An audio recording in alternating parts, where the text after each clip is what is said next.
Hello. Let's do a highly requested nail tutorial. We're gonna go ahead and cover all of the bases and my most asked questions. This is actually my previous set. I had these on for a week and they still look really good. Grow out is truly just gonna depend on how quickly your natural nails grow. Mine typically don't grow out as fast. I do, however, switch my nails weekly because I get bored. As far as removal goes, I simply just peel them off.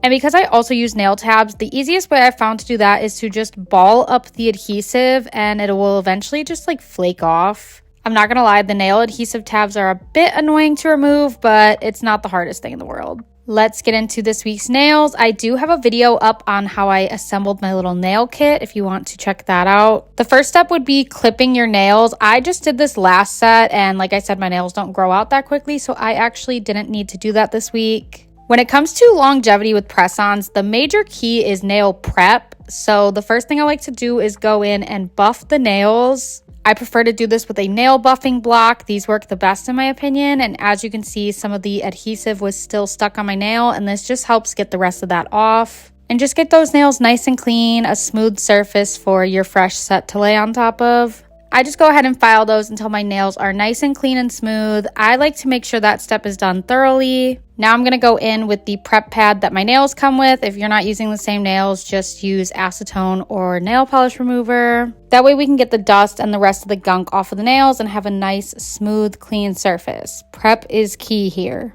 If you care to do your cuticles, this would be the next step, but I'm going to be completely honest with you guys. I don't care to do my cuticles, so I don't really bother. From time to time, I do use the wooden sticks my nail kits come with and push them down ever so slightly, but that's about all I do. The nails I'm using today are from Olive & June, as always. And you want to go ahead and find the size of the nail. Most nails have the size at the top. This part gets easier the more you do it, and that's why I prefer to use the same brand over and over because I don't have to worry. I know exactly which size my nails need. I have it memorized. But you'll want to fit it to your nail to make sure it's covering all sides of your nail. None of your natural nail is peeking through on either side. Now, this step is very important in my opinion. It's not necessary, but it's the only way I have found my press-ons to be budge-proof.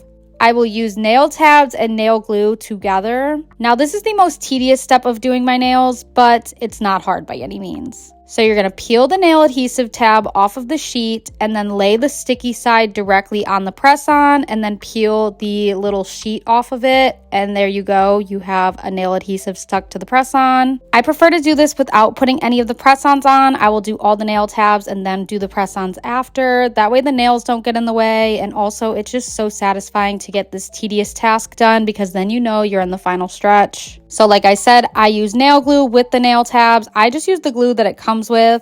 And the glue goes directly on my nail. Now for my glue application, I just apply a small amount and then spread it out with the tip of the nail glue. I'm not adding any additional glue when doing this. I'm just simply spreading it to cover basically the whole nail. Now when applying the press-on, you want to go at like a 60-degree angle and focus it downwards towards the cuticle. Especially when using nail tabs, they can tend to be a little bit raised and bulky, so applying it this way will help with the longevity and the look. Another important tip is how much pressure you're using when pushing the nails together. I used to think you had to hold it down with ultimate force to get them to stay, but that actually ends up hurting you. You can create air bubbles and the glue can spill outwards and make a big mess. You actually really only have to push down pretty lightly and just bind those two into place and hold for about 30 seconds to a minute.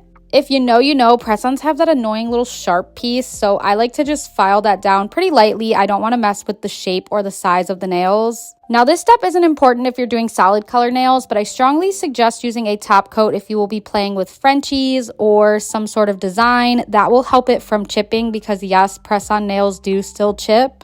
I get a ton of questions about using cuticle serum after doing them, if that messes with the adhesive, and no, I have no issues, but if you would be more comfortable waiting, then just wait to apply your cuticle serum. I will say though, the best thing you could do is try to avoid water for as long as you can. I typically do my nails at night, that way I'm already showered and I won't be washing my hands for several hours. But other than that, press-on nails really just get easier with time. The more you do it, the easier it gets. Getting into press-ons is seriously so worth it. I can maintain my nails for a whole month for no more than $50 with 4 different nail changes. And if you have any other questions, just leave them down below.